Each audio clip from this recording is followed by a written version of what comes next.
Sejam bem-vindos a mais um Tamo Junto.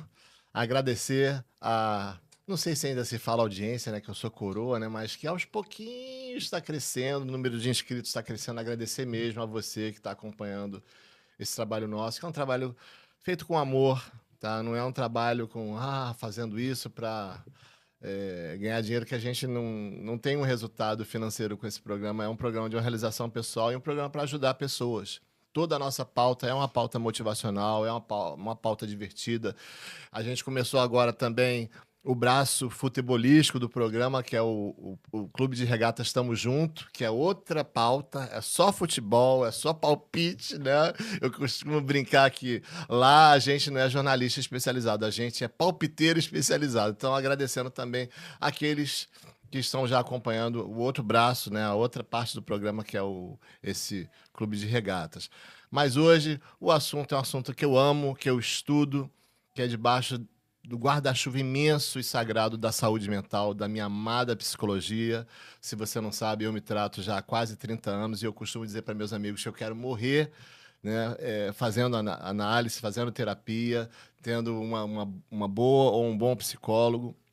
E hoje eu vou receber aqui uma pessoa querida que eu conheço já há mais de uma década, faz um trabalho seríssimo, não só no Rio de Janeiro, mas no Brasil, né? Um trabalho de alcance nacional, sim. Doutora Andréa Calçada, seja bem-vinda, Andréa. Olá, Jackson. Um grande prazer estar aqui com você, né? Depois desse tempo todo de conhecimento. É um prazer e eu acho muito pedagógico você falar, né, do teu tratamento e da necessidade, da importância das pessoas se conhecerem, né? Então, é um prazer estar aqui com você. Obrigado. André, eu quero te perguntar assim, que se você quiser, puder falar brevemente sobre a tua trajetória, né, o porquê que você procurou a psicologia, né, e o que que te levou a se especializar, né, por mais que você milite, né, em várias áreas da psicologia, mas você hoje é uma referência no Brasil e até para fora do Brasil nos assuntos de alienação parental, guarda compartilhada, convivência, né, abuso sexual. Você hoje assim, juízes, desembargadores de todo o Brasil acessam teu trabalho, promotores, defensores públicos, e, enfim, incontáveis casos, né? Então, conta assim, só um pouquinho sobre a tua trajetória e por que que você é, é, foi. Enfim, não estou dizendo, gente, que a André milite só nessa área, tá? Mas por que que você acabou se tornando essa referência no Brasil e para fora?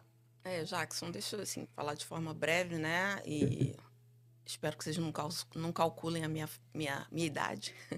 Brincadeirinha.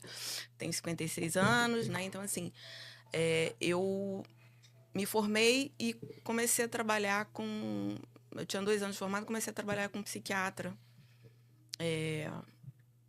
No Brasil, ele é alemão, hoje mora nos Estados Unidos. Mas, assim, ele já era perito em vara de família. E a gente começou a fazer uma coisa muito bacana na época, que era fazer avaliação pericial em equipe, que foi uma das coisas que foi parar na lei da alienação parental lá em 2010.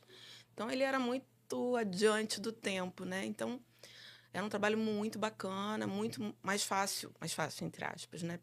Fazer perícia nunca é fácil, mas quando você faz isso em equipe, isso te dá uma segurança maior e uma visão mais ampla das famílias que vão para o judiciário porque elas não conseguem resolver os conflitos, né, da vida delas e precisam de terceiros para auxiliar nesse sentido.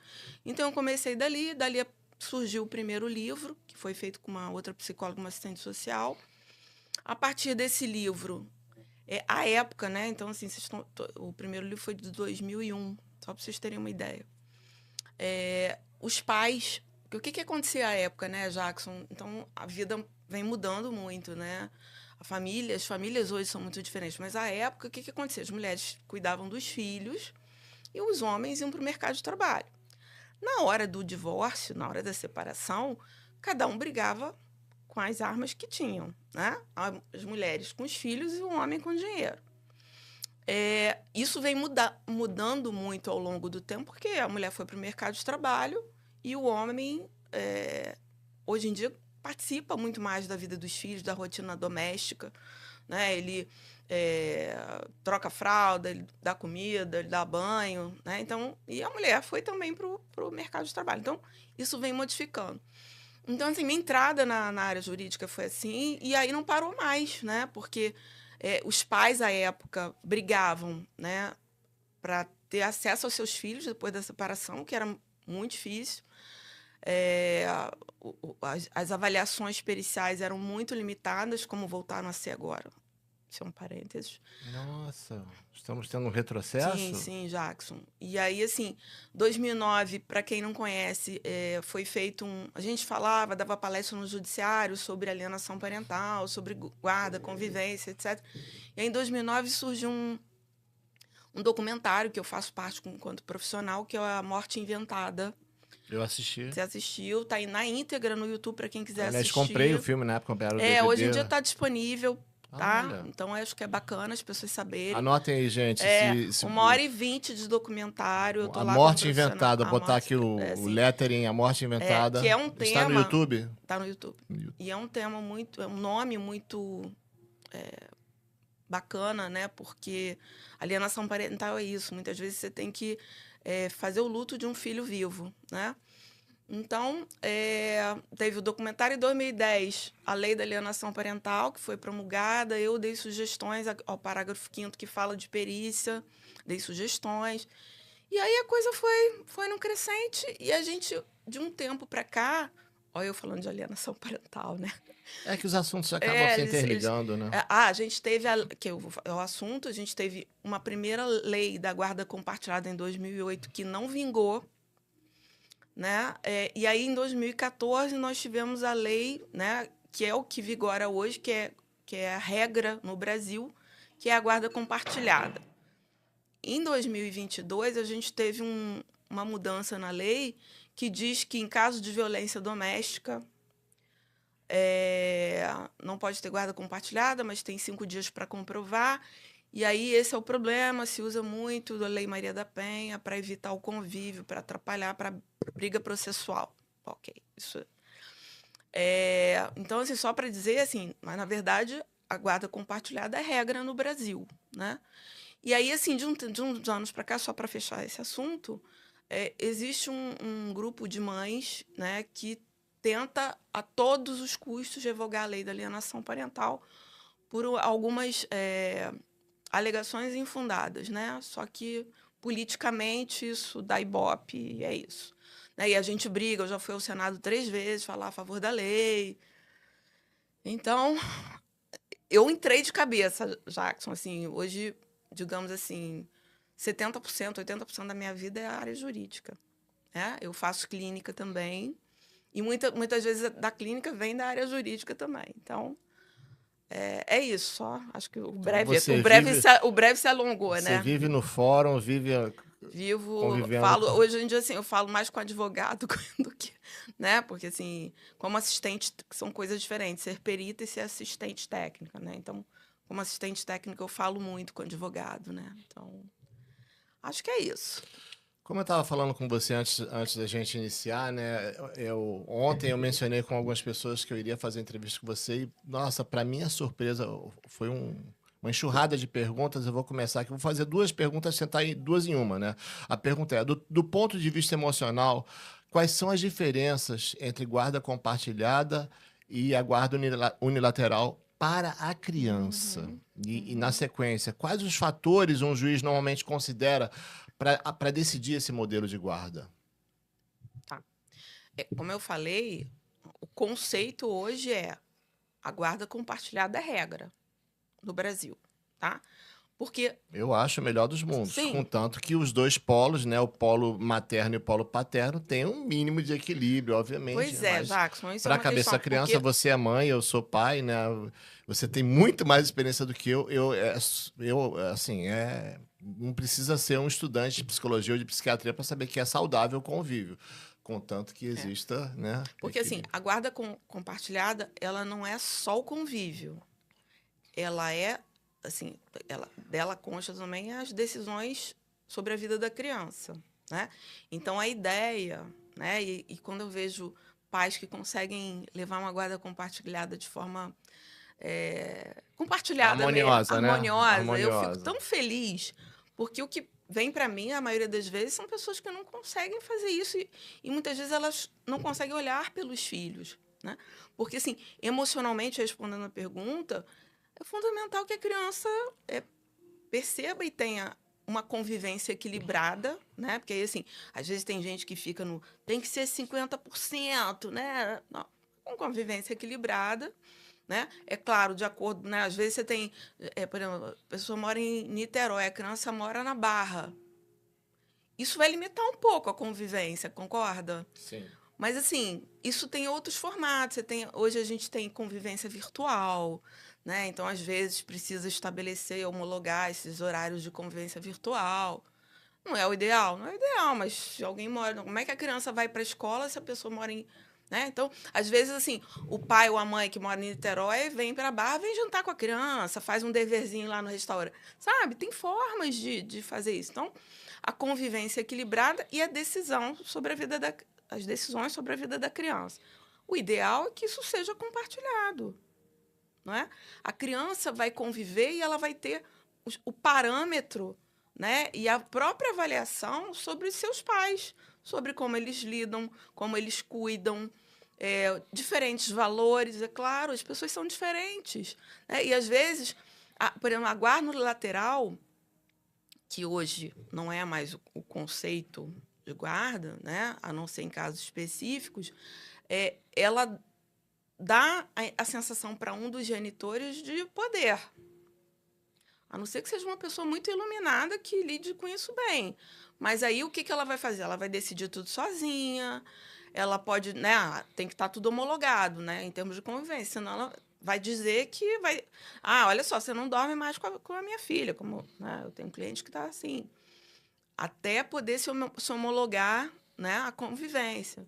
Então, a guarda compartilhada para a criança, né, para que a criança tenha, né, ela se constrói internamente, ela constrói a personalidade nas referências, principalmente com seus genitores e suas famílias extensas.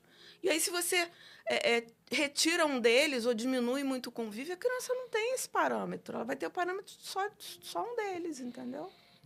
Gente, eu estava aqui pensando enquanto a Andrea fala, esse assunto é tão importante que hoje, no mundo todo, né, possivelmente mais da metade dos casais acaba se separando, entendeu? O mundo mudou.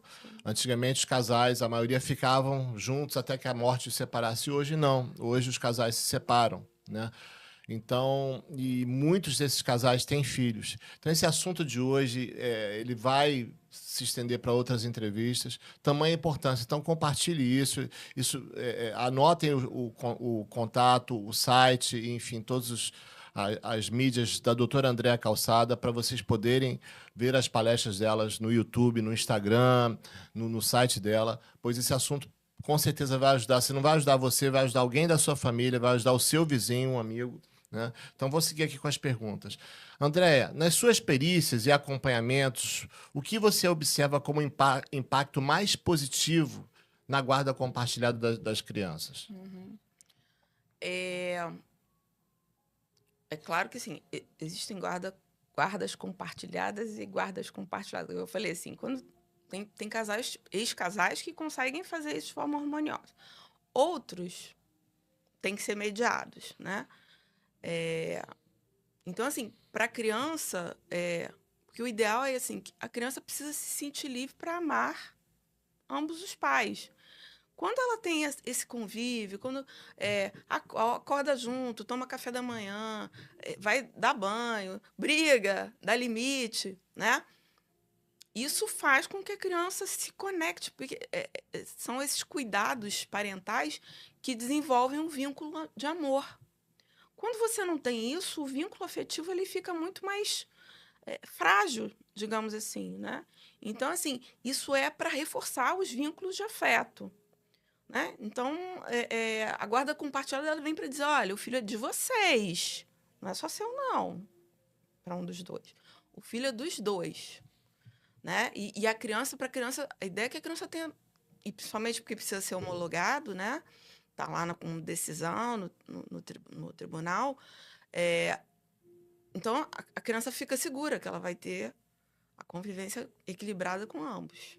Tá? Então, para dar uma segurança, para dar a segurança de que não foi ela que decidiu, foi o juiz, foi o tio juiz, né? Foi o tio juiz que decidiu. Então, ai, que bom, eu posso estar com meu pai. Quando esse modelo não funciona bem, quais são os sinais de sofrimento infantil que você costuma identificar? Pois é, a criança acaba sendo, se existe um litígio, né? A criança acaba virando cabo de guerra, né, Jackson? Então, ela fica normalmente muito dividida. E o que acontece? Se ela tem um convívio maior com um, ou se um tem um poder mais, ela acaba se aliando a esse genitor, muitas vezes contra o outro. Porque, às vezes, as pessoas esquecem que tem uma criança no meio do caminho, né? E acabam usando a criança, né, como arma de ataque ao outro. Né? Então, nós chegamos ao ponto, muitas vezes, da criança ter recusa ao outro genitor sem justificativa. Sem justificativa. Né? Então, muitas vezes são esses os riscos. Né? A criança vira bala de canhão numa guerra judicial, por exemplo. Às vezes nem está em justiça ainda, e isso já acontece. Né? Então, assim, a guarda compartilhada, né, homologada, vem para tentar dizer, olha, vocês têm que seguir isso aqui, né? E mesmo assim tem casos onde, por isso que assim, o ideal é que isso funcione bem desde cedo, sabe? Que a criança vai aprender assim, meu pai, minha mãe, esse é o dia do meu pai, esse é o dia da minha mãe, meu pai cuida assim, é diferente da minha mãe, mas é bacana também. Para o público entender, a guarda compartilhada, assim, digamos, o modelo clássico hoje, ele passa quantos dias com quem? Olha só, Jackson, Existe o modelo clássico ou não existe? É caso a olha caso. só, vamos lá. Aquele modelinho, 15 em 15 dias, quarta-feira à noite, isso está ultrapassado. A ideia, por exemplo, aí esse depende de cada família. Tem famílias que funcionam bem uma semana com cada pai. Entendi. Eu pessoalmente não gosto muito. Tem algumas famílias que fazem assim, quinta, sexta, sábado, domingo, aí devolve na escola, aí o outro pega na escola, sabe? Assim, vão fazendo uma alternância menor do que passar 7 dias. Ou passa 7 dias, passa a semana, e durante um dia na semana fica com outro. Né? E é bacana que a criança possa falar com outro genitor durante esse tempo. Então, assim, aí tem crianças que ficam terça e quinta e mais final de semana alternado. Então, você equilibra essa convivência. Aí tem muita gente que diz, mas aí a criança fica de lá para cá, de lá para cá. Tem criança que se adapta a isso, né? Tem outras que não. Então, aí você, de repente, junta para fazer uma convivência menos picada, né? E assim, se os genitores, o que a gente indica muito hoje, para não ter atrito, pega na escola, devolve na escola. Para não encontrar, porque se encontra, muitas vezes... Dá atrito. Né? Então, assim, não tem um modelo padrão, tá? Às vezes alguns juízes têm, mas a família pode negociar isso em função do bem-estar da criança, em função da disponibilidade desses pais, tá? Uma coisa muito legal, gente, é que a Andréa já tem décadas de experiência. Então, a gente está aqui com alguém com histórias ricas e vivas. E eu queria te perguntar, Andréa, você, com essa tua experiência, você já pode, assim, nos dar mais ou menos um parâmetro. Hoje você tem vários adultos ex-pacientes, ou talvez ainda seja até hoje, não sei, que você atendeu como criança e você viu eles lá sendo vítimas disso tudo que você está falando. Conta pra gente hoje dos cases daquelas que foram crianças tuas lá, que você acompanhou como paciente ou como caso jurídico. Você poderia, de certa forma, percentualizar ou dizer mais ou menos como é que estão hoje, assim, as crianças que foram vítimas de alienação parental e que sofreram um pouco disso tudo que você contextualizou, como estão hoje as crianças, quer dizer, os adultos e ex-crianças com quem você teve contato? A tua experiência eu acho assim fabulosa, então você poderia estar... Poderia não, com certeza você fala isso também em faculdades, aí Brasil afora, mas o que você tem para dizer a gente sobre o pessoal que passou isso lá atrás e como é que eles estão hoje, né? Só, desculpa a pergunta ser longa, eu não quero aqui ser um Jô Soares que falava para Chuchu, né? Você é entrevistado, aqui o palco é seu, mas porque a gente vê, por exemplo, pessoas que sofrem com questão de dependências, né? Dependência química, dependência sexual, dependência de jogo, etc. Muitos desses sofreram isso, sofreram alienação parental, sofreram abuso sexual, sofreram abuso físico, e são, assim, quase que todos filhos de lares disfuncionais. Tudo isso que a gente está falando aqui são lares disfuncionais, lares destruídos, né? Então, vou parar aqui a minha fala e passar para você.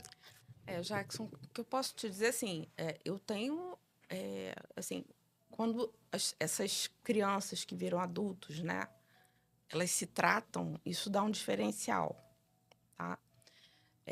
O que eu vejo, e aí o próprio documentário A Morte Inventada fala sobre isso, né? Adultos que viveram alienação parental. A maioria deles, assim, o que eu vejo como prejuízo, existe um prejuízo, né? Dependendo do grau de litígio, grau de, por exemplo, de alienação parental, né? Existe um prejuízo nos relacionamentos, principalmente relacionamentos afetivos, né? A dificuldade de confiar ou a necessidade excessiva de agradar o outro. Relações de codependência, eu vejo muito presentes nessas crianças que se tornam adultos, né? Então, são coisas porque querem agradar, porque não querem... E depende muito da forma como aquele que alienou lida, né? Então, assim, muitas vezes ou você fica comigo ou eu deixo de te amar, né? Então, isso deixa marcas muito profundas, né? E que a gente vai trabalhar no sentido da autoconsciência, né? Da autopercepção, de como eles entram nessas relações, né? Então, assim, são crianças e adolescentes e adultos que vão precisar tratar prolongadamente. Não precisa ser o tempo todo, mas volta e meia eles vêm, né, para... E é muito sofrido, né, porque eles não têm a liberdade, ou não tiveram a liberdade de amar ambos os pais. Isso gera uma dor, e muitos deles tiveram que negar um dos pais, né, sem justificativa. Então, e aí, assim, falsas acusações, por exemplo, de abuso, né, abuso sexual, isso gera problemas na área da sexualidade, né? Então, são coisas que têm que ser trabalhadas. Assim, é muito grave, sabe, Jackson? É muito grave. Então... A dica é como vocês estão vendo, né, gente? Se tratar, procurar, né, uma psicóloga, um psicólogo é fundamental. Vocês perceberam aí, os adultos que, né, puderam buscar isso mesmo. E uma coisa que eu falo para meus amigos no cotidiano: se você não tem condições, procura uma psicologia social, procura, né, um instituto. As universidades têm, todas as universidades que têm o curso de psicologia oferecem esse tipo de atendimento, entendeu? E se você tem condições, procure, né? Isso é um investimento que vai dar retorno para o resto da vida. Exatamente. E outra coisa, assim, tanto as crianças e adolescentes que passaram por isso, mas se a gente que a gente precisa pensar preventivamente, né, Jackson? Por que esses pais, por exemplo, que estão vivendo um litígio no casamento, que vão se separar, vai buscar ajuda? Tenta tirar. Claro que os filhos vão sofrer. Olha só, toda separação traz dor. Mas uma coisa é sofrer porque... Mas não porque vai, além de perder a rotina, perder um dos pais. Né? Então, assim, esses pais, na hora de uma separação, precisam de ajuda. Estão sofridos também, entendeu? Uma pergunta fundamental, André, qual estratégia você sugere para os pais terem uma comunicação funcional, mesmo no meio de um imbróglio de conflitos e mágoas? Pois é. Então, vamos lá. Isso é uma questão importantíssima. Porque o que acontece? Eles se falam normalmente, separam, se falam por WhatsApp. Só que eles começam a tentar resolver conflito, raivas e mágoas pelo WhatsApp. Gente, esquece isso. Vai para terapia, pede porque tem trabalho com pais, orientação de pais, trabalho pós-divórcio. Existem N linhas hoje que podem... Então, assim, o WhatsApp, depois da nossa separação, é para falar sobre os filhos. O que precisa, decisões, que horas pega, que horas não pega, se vai atrasar. Tem que ser específico, breve, né? Direto, breve e objetivo sobre os filhos. Aí, sabe o que acontece, Jackson? Aí começa na agressão, que tem raiva, né? Aí um bloqueia, aí não consegue falar sobre o filho. Aí começa alguém da família. Aí daqui a pouco só se fala por e-mail. Aí daqui a pouco só se fala via advogados. Gente, de quem são? Os filhos não são dos advogados. Tudo bem. Tem hora que a coisa é tão feia, tão feia. Porque aí, por exemplo, começa a falar por e-mail, aí um acusa o outro de abuso psicológico, vai dar Maria da Penha só pelo e-mail. Aí, gente, eu tenho um cliente que foi acusado de violência processual porque ele está se defendendo no processo. E deu Maria da Penha. Olha só, é surreal, gente, que eu tenho visto. Então, assim, só que vocês têm que lembrar, você está agredindo o outro, bacana, mas seu filho está no meio da história. Então, assim, desde o início, engole a sua raiva, vai, não quero fazer terapia, vai correr 10 quilômetros. Vai ver filme, vai trabalhar 20 horas por dia. Deixa o seu filho, dentro do possível, não vai ser 100% fora desse processo. Então, assim, pelo WhatsApp, para manter uma comunicação mais funcional, é falar só sobre filhos. Ponto. Eu estava aqui refletindo que até filhos de criminosas ou criminosos famosos, eles, mesmo a mãe ou o pai sendo um criminoso, estando na cadeia, ele consegue ter uma relação com aquela mãe ou com aquele pai, né? A gente recentemente viu aí um cantor não sei se é rap, não é um tipo de música que eu acompanho muito, MC Pose. Ele é filho, o pai dele, acho que está preso já há 20 anos. E ele ama o pai, faz declarações pro pai, né? O pai separado da mãe. Aquele Pose e aquele outro também, que eu esqueci o nome, gente, desculpa, porque a memória tá horrível. Outro filho de famoso que... O pai morreu já há muitos anos, né? O filho do Pablo Escobar. Hoje ele é um pacifista, ele dá palestra no mundo todo, né? Falando sobre a paz, ele dá palestra criticando os crimes que o pai fez, mas ao mesmo tempo ele divide. Não, eu amava meu pai, porque ele não... Né? Como pai, ele era um bom pai. Exatamente, né? Então... Mas isso é uma polêmica, viu, Jackson? Por exemplo, como eu falei para vocês, em 2022, acho que é 2022, tá? Se eu estiver errado, vocês me perdoem. Houve uma mudança na lei da guarda compartilhada, que não pode ter guarda compartilhada com histórico de violência doméstica. No caso do Pablo Escobar, por exemplo, não sei se teve, ou desses MCs e tal. Mas assim, teria que ser comprovada. Aí hoje em dia, assim, porque ele mandou e-mail me desqualificando. Aí isso dá uma Maria da Penha. E às vezes se usa isso para afastar pais e filhos. Isso que é a complicação. Mas isso tem que ser comprovado. Aí tem que ir para a justiça, comprovar, bababá, né? Então, agora sim, às vezes a gente tem que dizer para a mãe ou para o pai, vem cá, você escolheu ele como pai ou mãe. Você escolheu. É o pai que ele tem ou é a mãe que ele tem.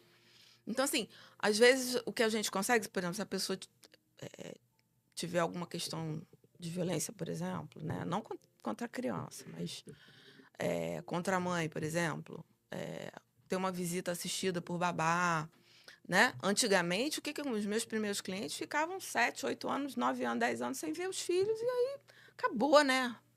Acabou. A relação entre pais e filhos acabou. Então, o que a gente vem conseguindo de uns anos para cá, e acho que agora deu uma dificultada de novo, é ter, mesmo que seja convivência assistida por alguém da família, por babá, para ter convivência. A não ser, claro, que essa pessoa comprovadamente tenha abusado dessa criança. Aí é outra coisa, né? Mas, assim, você vê, né? Às vezes tem mães, né, que levam a criança para ver o pai que tá... O pai ou a mãe que tá preso, né? É o pai que ela escolheu, não é? Sim. Então, pode ser... assim, se ele não tem histórico de violência com a família, né? Ele tem... foi traficante, sei lá o quê, mas é um bom pai? E aí? Qual é o melhor, que a gente sempre fala hoje, assim, qual é o melhor interesse da criança? O interesse da criança é ficar, não ver esse pai nunca mais? Ou trabalhar com que esse pai fez algo errado e que, né, como você está dizendo do filho do Pablo Escobar, né, ele conseguiu transformar aquilo. Que bacana, né? Como é que a separação ela afeta ou ela pode afetar o desenvolvimento emocional e psicológico da criança? Bom, vamos lá. Como eu falei, assim, toda separação, gente, traz dor. Só que se essa separação ela é bem trabalhada, isso minimiza, né? Porque, assim, toda separação traz uma perda embutida, é fato. Mas se ela é bem trabalhada, dentro do possível, né, com as dores de cada um, se esses pais decidem, né, se eles antes decidem que vão se separar, como é que isso vai ser feito, se eles já fazem um acordo, né, que pode ser homologado na justiça, conversam com as crianças, né, e vão dizer, olha, o papai e a mamãe, aquela historinha, né? A gente não é mais namorado, mas a gente continua sendo seu pai e sua mãe. É isso que as crianças precisam entender. Eles vão perder os pais enquanto namorados, né? Vão perder aquela rotina diária com os dois, mas a ideia e o melhor interesse da criança é que a rotina dela seja o mínimo alterada. Então, assim, vamos pensar na rotina dela e como é que nós, pais, vamos fazer juntos para manejar essa rotina da melhor forma possível para que não seja muito alterada. Porque já vai ser alterada, porque ela não vai ter os dois todo dia em casa, né? E que os pais permaneçam na vida delas, né? Se isso é feito, assim, você minimiza a dor da separação. E, assim, 99% das crianças e adolescentes que eu vi até hoje, nesses anos todos, gostariam que os pais voltassem a ser casados. Impressionante. Às vezes você tem um caso assim que o pai ou a mãe, depois da separação, conseguiu ser um pai melhor ou uma mãe melhor. Porque às vezes aquele casamento tá tão ruim, né? Mas a maioria deles tem esse desejo de que eles voltassem a viver juntos. Mas a criança, aos poucos, se os pais forem firmes nisso, tiverem presente, disserem, olha, filha, eu sei que você gostaria disso, mas o papai e a mamãe não querem mais ser namorados, mas nós somos ou amigos, às vezes, em alguns casos, que já vi família que toma cerveja junto, os novos parceiros. Acho maneiro, mas isso é muito difícil. Então, assim, se a criança percebe isso, isso vai sendo minimizado, sabe, Jackson? Agora, quando não é, é um estrago. Eu vejo pais, assim, que se separam, saem de casa sem avisar, a criança não entende nada, aí depois justifica-se qualquer coisa, aí fica sem ver um dos dois muito tempo. Olha, isso é um estrago. Um estrago. Isso aí é. Ah, vai fazer terapia há muitos anos, mas tem sempre aquele medo da perda, medo do abandono, dependendo até do que se diz, que muitas vezes no litígio diz, seu pai foi embora. Eu estou com um processo assim. O menino, né, a menina de 7 anos diz, olha, você abandonou minha mãe, eu não quero ir com você porque você abandonou minha mãe. Aí eu vou ver a criança, a menina com o pai, uma relação de afeto linda. Só que para a mãe ele precisa ter a lealdade com a mãe e proteger aquela mãe. Gente, vocês imaginam a divisão dessa criança? Né? Então, assim, quando os pais não têm essa consciência de que, olha só, vocês são adultos, a gente precisa proteger a infância deles. A infância é perdida. Eles ficam com medo de perda, de abandono, têm sensações de desamparo e se sentem sozinhos. É isso. Tá? Então, assim, eu acho que, assim, Jackson, acho que o teu programa é para os pais. Tá, é para os adultos que foram vítimas também. Mas o problema é assim, que às vezes essas crianças que foram e adolescentes foram vítimas, eles reproduzem isso nas suas relações, nos seus casamentos. Às vezes aliena, como foi alienado. Às vezes abandona, como foi abandonado. Entendeu? E aí você vai, né? Você vai num crescente. As crianças vão sofrendo em gerações, né? Então, acho que esse é o objetivo. André, eu vou fazer uma pergunta que é um spoiler para a próxima entrevista. Você já está oficialmente convidada, porque a Andrea tem muitos assuntos, gente, e eu vou fazer uma pergunta sobre alienação parental. Eu não ia fazer, porque isso aí, É muito pano, alienação né? parental, sem brincadeira, já dá várias aulas, vários programas. Mas eu vou fazer uma, não tô resistindo aqui. E uma coisa interessante, meus pais, eles viveram juntos, sei lá, mais de 60 anos. E meu pai faleceu tem um pouco mais de um ano. Minha mãe, te amo, mãe, tá viva, 87 anos. Mas meus pais eram um casal completamente disfuncional. Eu sofri alienação parental dentro de casa, Dentro os de dois casa. vivendo juntos. Minha Uhum. mãe falava mal do meu pai falava da mal Sim, da minha mãe e eles falavam para mim. é. É por isso que É é bilateral por e isso que dentro do é por isso que eu casamento. amo a psicologia, né? E por isso que agora eu estou estudando psicologia. Porque eu sofri isso dentro de casa. Eu acho que eles já queriam que eu fosse um psicólogo deles. Porque eles não desabafavam com a minha irmã nem É com o meu irmão, isso. desabafavam comigo. Isso. E um falava mal do outro, né? Então eu vi ali o dano da alienação parental, que para mim é uma droga. E eu vou fazer uma pergunta infantil para você, André, para a gente assim, encaminhar para o fechamento. Primeiro, alienação parental tem cura? E qual é o desdobramento da alienação parental na cabeça da criança do futuro adulto? Vai durar para sempre?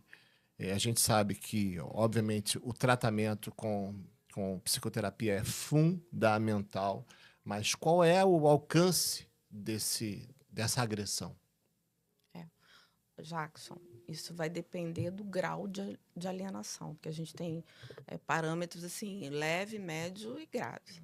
Essas alienações mais graves são uma marca assim que assim, é mais ou menos assim, fica a cicatriz. Em alguns momentos aquela cicatriz pode abrir. Só que às vezes ele não vê que abriu e fica ali doendo e ele está atuando em cima disso, né? A gente vai trabalhar para ele aprender a olhar que tem uma cicatriz, que ela vai abrir às vezes e que ela vai que ele vai precisar ter formas de curar assim a cicatriz, mas a cicatriz está ali.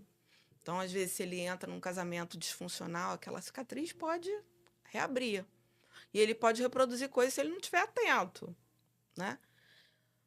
As situações de médias também, né? Assim, quem nunca, né? Aí a pergunta para vocês, assim, quem nunca dentro de um casamento não falou em algum momento mal do seu...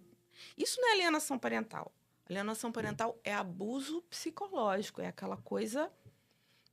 Não é de assim, ai, seu pai é um saco, ai, sua mãe é histérica. E outra coisa é você todo dia, como a gente já teve casos, assim, de todo dia, né? Essa história é uma história, não foi comigo, não. A mãe gravou um vídeo da criança dizendo que o pai tinha feito mal a ele. Aí a criança chegava da escola, ela botava todo dia para a criança ver. Esse menino se matou, Jackson. Então, assim, nós temos casos de suicídio de criança e adolescente e de pais alienados. Então, assim, é muito grave, é muito grave. Então, assim, e aí tem pessoas, né? Eu participo de muitos grupos de advogados, assim. A gente faz um trabalho integrado e tem pessoas, assim, tentando trabalhos de prevenção. Porque o tribunal tem alguns projetos bacanas, mas tudo é muito lento. O judiciário acaba sendo um dos maiores alienadores parentais pela morosidade em tomar decisões. Né? Porque o casal se separou, aí um está impedindo a convivência, está desqualificando o outro, entra com advertência, homologa lá, determina a convivência, né? Manda para programas de pedagógicos, de prevenção. Isso que tinha que ser feito, não é deixar chegar a um grau desse tamanho. Porque aí, assim, tem cura? Assim, essas situações, não chamo de cura, chamo de controle, né? De percepção, né? Muitas vezes tem que medicar e por aí vai, né? Tem depressão, tem ansiedade, quadros de déficit de atenção, isso eu vejo muito. Muita criança, adolescente com quadro de déficit de atenção. Tem que entrar com medicação? Tem, porque... Ou, às vezes, é a ansiedade que gera desatenção por causa do que eles estão vivendo ali, a tristeza que eles estão vivendo ali. Então, assim, mas eu acho que o adulto, ele precisa entender primeiro, perceber que viveu uma alienação parental. E isso muitas vezes só se dá na adultice jovem. Já tive alguns assim, que aí ele começa a perceber assim, gente, né? Mas às vezes, mesmo percebendo, é difícil desconectar daquele alienador. É muito, assim, eu tive uma paciente que, assim, só quando o pai morreu e foi um horror, sabe? Ele era um... E, assim, olha só, aí mulheres sofrem alienação parental, porque uma das alegações para derrubar a lei é que a lei é contra as mulheres. Não é isso. Eu tenho um monte de cliente, de mãe que é alienada, tá? Então, assim, é isso, né? É grave e precisa de tratamento e, assim, precisa de prevenção. É prevenção. E eu acho que o teu programa pode ter essa função, sabe? De prevenção, porque quando uma alienação média grave está instalada, é muito grave, muito grave. As sequelas são muito graves, entendeu? Eu vou falar para vocês algo que a Andréa me falou há mais de 10, não sei, daqui a pouco 20 anos atrás. Não façam as né? contas. E ela falou isso e é uma coisa que eu vou falar, repito, palavras da doutora Andréa Calçada. Você, mãe, você, pai, separado ou ainda em convívio, mas o convívio está turbulento, jamais fale mal do outro ou da outra. Jamais fale. Tá com raiva do seu marido, da sua mulher? Fale com sua psicóloga, seu psicólogo, com seus amigos, Ou diretamente psiquiatra. pro teu cônjuge. Ou fala isso. Mas jamais fale mal do seu marido, da sua mulher, com a sua filha ou com seu filho. Jamais. Estou olhando aqui na câmera falando isso, porque você está causando um dano para o resto da vida. Tá? E procure ajuda, né, de um psicólogo, de uma psicóloga. André, quero te agradecer. Um prazer muito grande estar aqui, viu? Já está devidamente convidada para mais uma série que o assunto rende. Tá? A gente costuma terminar a entrevista assim, ó, tamo junto. Tamo junto. Obrigado, gente. Até a próxima. Segue a gente lá, se inscreve, dá like. Até o próximo. Obrigado. Obrigada, gente.